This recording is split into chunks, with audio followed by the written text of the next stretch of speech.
Bom dia, pessoal! Aqui é a professora Heloísa. E aqui é o professor Will. Nós vamos hoje falar sobre o modelo quântico do átomo. A gente estudou vários modelos, né? A gente viu o modelo de Dalton, a gente viu o modelo de Thomson, a gente viu o modelo de Rutherford, a gente viu o modelo de Bohr. E hoje a gente vai estudar um modelo mais atual. É um modelo extremamente complexo, mas que a gente vai mostrar algumas coisas para vocês, tudo bem? Isso. O que a gente vai explicar é sobre química quântica. É um assunto bem complicado, mas a gente vai tentar deixar de um jeito mais fácil, né, professora? Sim, a gente vai tentar mostrar para vocês de um jeito mais simples, tá bom? Então, olha só. O modelo quântico, ele é um modelo baseado no comportamento de partícula-onda do elétron. Isso. É como se a matéria se comportasse como uma onda. Então, existe um modelo que define um átomo dessa forma. Oi, Arthur! Tudo bom, Arthur? Oi, Arthur! Deixa eu tentar segurar pra você. Eita, esse seu filho é bonitinho, né, professora? É, ele é lindo. Tá ali, viu, Tutu? Pessoal, a matéria começa a se comportar de um jeito muito estranho no mundo subatômico. Sabe? São coisas que a gente não consegue entender direito, mas que foi possível observar. O que acontece, gente? A teoria quântica, ela fala que assim, não dá pra gente saber o local onde está o elétron. Por quê? Porque ele se comporta como uma onda eletromagnética. Então, assim, você não sabe. É como se fosse uma colmeia, sabe? Você tem ali a colmeia e tem as abelhas que estão ali, vão e voltam. Não dá para saber direito onde elas estão, mas dá para você estimar a probabilidade de você encontrar aquelas abelhas numa determinada região da colmeia. Então, é assim que funciona a teoria quântica. A gente trabalha com probabilidades, com regiões de máxima probabilidade de você encontrar o elétron. Isso! E para isso, o Schrödinger. Quem, professor? Schrödinger. Ah, gente, ó, tá escrito aqui, ó, Schrödinger. Esse cientista, o que que ele propôs? Né, ele propôs os números quânticos. Esses números quânticos, eles vão dizer as funções da onda, tá? Eles vão indicar as regiões de máxima probabilidade de você encontrar o elétron. Então, o modelo atual do átomo é um modelo matemático, é uma resolução de uma equação de onda. Os números quânticos, eles são usados para demonstrar onde que está aquele elétron, qual é a região aproximada, qual a probabilidade de você encontrar o elétron nessa região. Então existe o primeiro número quântico, ele está relacionado com os níveis de energia. Então ele indica a distância que você tem do elétron com relação ao núcleo. Esse é o número quântico principal. Já o número quântico angular, ele vai dizer sobre a forma desse orbital, sabe? De como que ele está distribuído, como que é a resolução dessa equação. Então você tem a forma esférica, você tem outras formas geométricas que você vai dizer sobre aquela função de onda, sobre a forma como que aquele orbital ele está no átomo. E a gente tem o número quântico, que é o magnético, que indica a orientação desse orbital, e o número quântico spin, que ele vai dizer sobre a rotação do elétron. Pessoal, o que acontece é o seguinte. Os elétrons, eles não estão orbitando, né, como se fossem planetas ao redor do Sol. Eles estão vibrando, eles estão em regiões, sabe? E aí o que acontece? Hoje a gente vai mostrar em quais essas regiões a gente vai distribuir de acordo com o diagrama de Linus-Pauling. Esse diagrama, ele mostra a maneira em que os elétrons estão distribuídos de menor energia para maior energia. E aí você vai conseguir entender onde os elétrons estão. Pessoal, vou mostrar para vocês agora o diagrama de Linus-Pauling. Com esse diagrama, a gente consegue entender de que maneira que os elétrons estão distribuídos na eletrosfera. Não é de um jeito aleatório, jogado, né? Então, os elétrons, eles seguem uma ordem crescente de energia e aí eles vão ocupando a eletrosfera, tá bom? Então, a primeira parte desse diagrama, gente, é o número quântico principal, né? Que indica a distância do elétron com relação ao núcleo, né? Então, são os níveis, são as camadas. E aí a gente vai usar essa numeração para indicar o número quântico principal, né? Então, a partir do número 1, então, número 1, número 2, número 3, 4, 5, 6, 7. Aqui a gente vai construir juntos o diagrama de Linus Pauling. O que são esses números, professora? Esse aqui são os níveis, sabe? A primeira camada do átomo, segunda camada, terceira, quarta, quinta, sexta, sétima. A gente conhece átomos com até 7 camadas. Então, aqui são as camadas, são os níveis de energia, tá bom? Então, olha só, é como se aqui eu tivesse o núcleo, né, do átomo. Aqui, vou deixar aquele pretinho. E o que são essas camadas, né? É como se fosse aqui, ó, uma cebola, e você vai colocando as cascas, tá vendo? Ó, tem várias cascas da cebola. Então, esse aqui é o número 1, número 2, e assim por diante, tá bom? Ou a gente pode chamar de K, L, M, N, O, P e Q. Ok, pessoal? Então, isso daqui são as camadas ou níveis de energia, tá bom? Uma segunda parte agora do diagrama de Linus Pauling tem a ver com o número quântico angular, tá? Do momento angular. O que é isso, gente? Olha só. Você tem aqui formas, né, de resolução da equação de onda. Então, você tem uma resolução que tem esse formato esférico, tá? Então, é como se fosse assim a forma do orbital. Então, a forma esférica. Esse daqui é a forma S. Tá? Essa aqui é a forma S. Essa daqui, agora, a próxima, é a forma P, tá vendo? É como se fosse assim uma hélice. Ou então, como se fosse assim, aqui é um balão cheio, e aqui é quando a gente junta dois balões, tá vendo? Aqui, ó. E eles ficam deitadinhos. E ele pode ter essa posição na vertical, horizontal, no diagonal. Então, essa aqui é a forma P. Então, você vai ter outras formas também, outras resoluções de onda. D. E a gente tem a F também.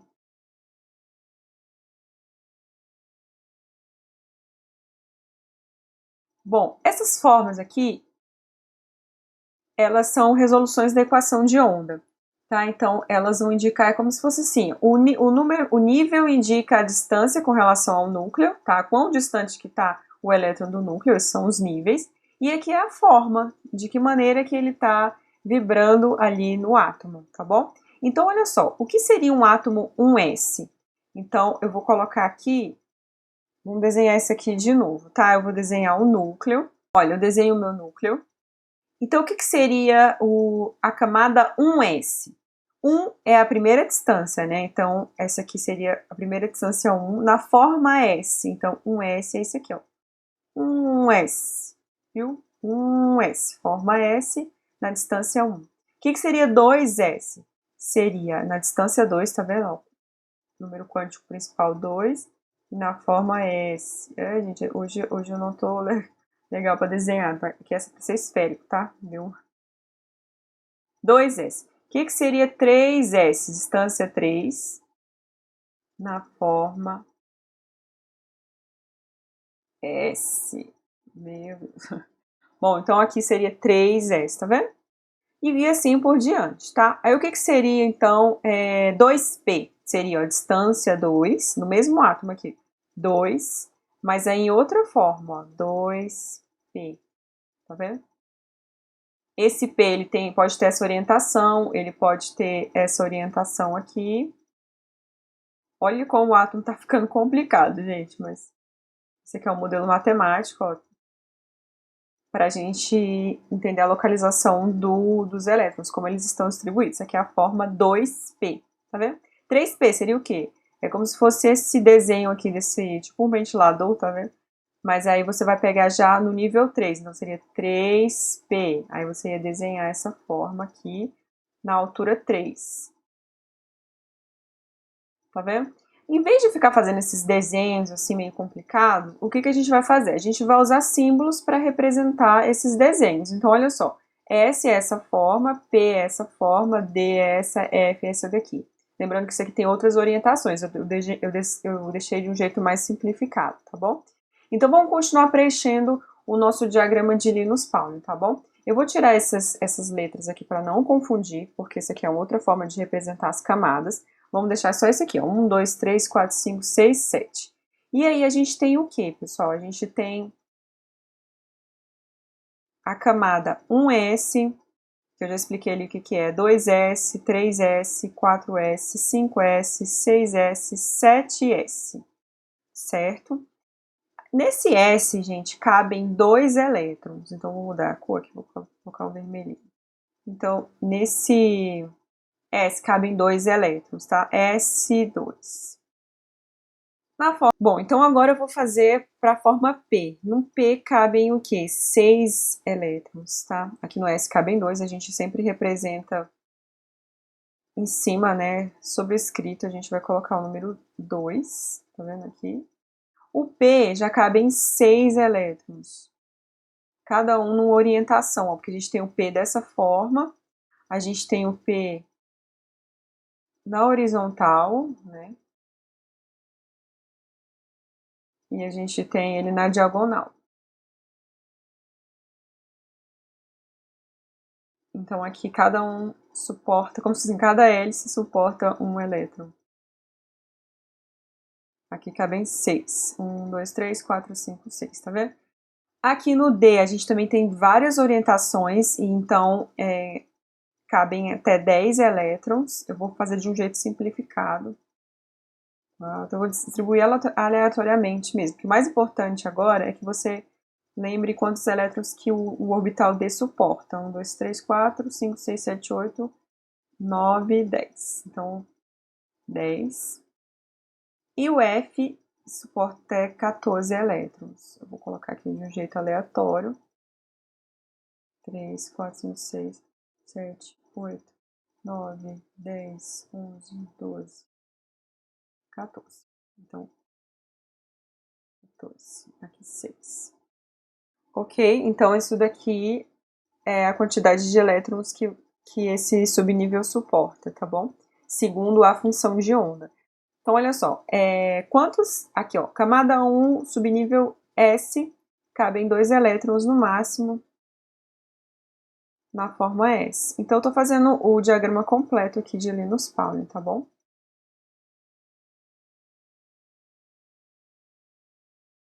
Aí, gente, a gente vai para a segunda coluna agora, para a gente colocar a camada e o subnível P. A camada 1P, ela não existe, gente, porque isso daqui é uma função inválida, então a gente não vai ter a forma P, tá bom? O P é muito energético para a camada 1, então a gente vai ter a partir do 2. E aí a gente vai continuar completando aqui como se fosse uma pirâmide, tá vendo? A gente vai fechar essa pirâmide. Não existe o orbital 2D, porque é muito energético, a gente sempre começa aqui do 3. 3D, 4D, 5D, ok? E vamos colocar também os elétrons que cada subnível suporta aqui. 6, 6, 6. Bom, então você pode ver que alguns diagramas eles até são mais diferentes, porque como a gente descobriu novos elementos, né? Então você tem, por exemplo, orbitais com 6D10, né? Então eu vou colocar aqui que à medida que a gente vai descobrindo novos elementos, a gente vai precisando de mais subníveis para preencher esse diagrama aqui, tá bom? Aí, pessoal, olha só, esse diagrama, a gente tem que seguir ele na ordem da diagonal. Então, a gente vai fazer flechas para poder... Ixi, a bateria tá falando. A gente vai fazer flechas para mostrar como que a gente vai seguir a ordem crescente de energia desse diagrama, tá bom? A gente vai fazer um exercício daqui a pouco para ficar mais claro como é que a gente usa esse diagrama, tá? Então, presta atenção, fica até o final do vídeo para vocês verem como é que a gente resolve exercício usando o diagrama de Linus Pauling. Então, olha aqui, ó, segue aqui. 1S2, 2S2, 2P6, 3S2. Tá vendo? Você vai fazendo flechas. 3P6, 4S2. 3D10, 4P6, 5S2. 4D10, 5P6, 6S2. 4F14, 5D10, 6P6, 7S2. 5F14, 6D10. Tá vendo, gente? Você tem que aprender a ler assim na diagonal, sempre aqui de cima para baixo, tá? Imagina uma flecha que atinge aqui, ó, 1S2, 2S2, 2P6, primeiro atinge esse para depois atingir esse. Então, a gente vai seguindo. Você tem que aprender a ler esse diagrama de cima para baixo, tá vendo? De cima para baixo você tem que ler. Aí eu vou fazer um exercício agora para mostrar como que a gente usa esse diagrama de Linus Pauling, tá bom? É o seguinte, olha, eu vou colocar aqui o átomo de carbono. O átomo de carbono, quando você olha na tabela periódica, ele tem esse símbolo aqui, ó, C e número atômico 6. O que significa esse 6, gente? Significa que tem 6 prótons, tá vendo? 2, 3, 4, 5, 6. Então, ele tem 6 prótons. Como ele está na forma neutra, não tem nenhuma carga aqui, significa que tem 6 elétrons também. 1, 2, 3, 4, 5, 6, tá bom? E aí, o que a gente vai fazer com o diagrama de Linus Pauling? A gente vai distribuir esses elétrons nessas camadas e nesses subníveis, tá? Então, a gente vai inserir esses elétrons nessas camadas. Então, vamos lá.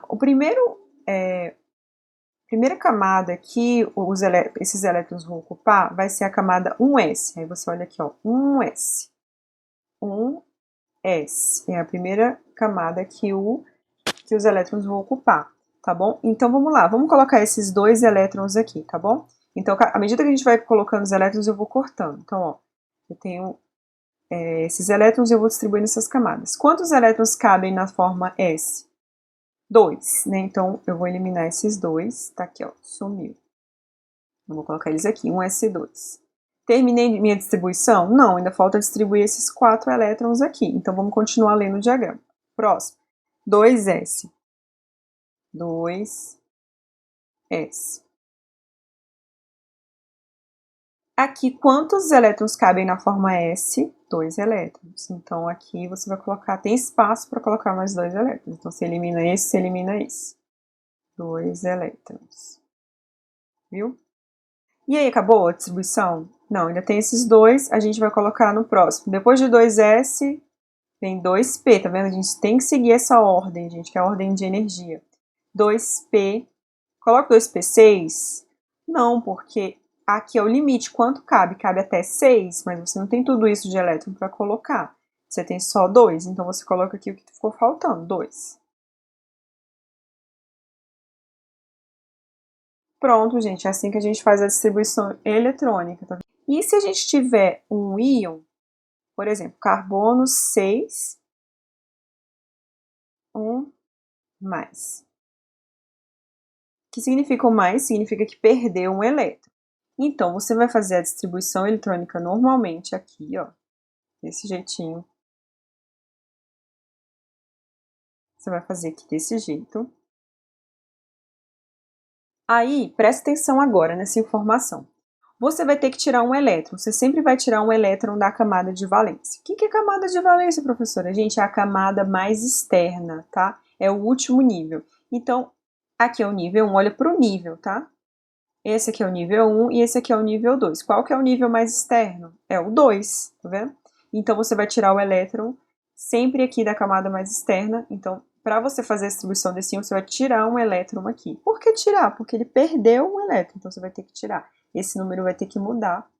O elétron saiu. Né? É assim que a gente faz a distribuição de um íon. Professor, e se em vez de ser um mais, fosse um menos? Vamos fazer um assim? Vamos lá, vamos lá. Bom, pessoal, então agora a gente tem aqui um ânion, né? Um átomo, ele ganhou, o carbono, ele ganhou um elétron. Então, o que a gente vai fazer? A gente vai adicionar um elétron a essa camada. Isso aqui se fosse a distribuição normal no átomo neutro. Mas como ele ganhou um elétron, então você vai acrescentar o número 1 aqui. Então, 2 mais 1, 3. Então, aqui vai virar 3. Tá. Essa é a distribuição que você faz no ânion, tá? Gente, lembrando que você tem que respeitar os limites aqui, né? Então, se o P suporta até 6, então você não vai preencher esse aqui, P7, não pode. Você tem que ir para uma próxima camada, tá bom? Então, é assim que a gente faz a distribuição eletrônica, ok? Obrigada por terem assistido esse vídeo e um abraço. Tchau, pessoal. Tudo de bom.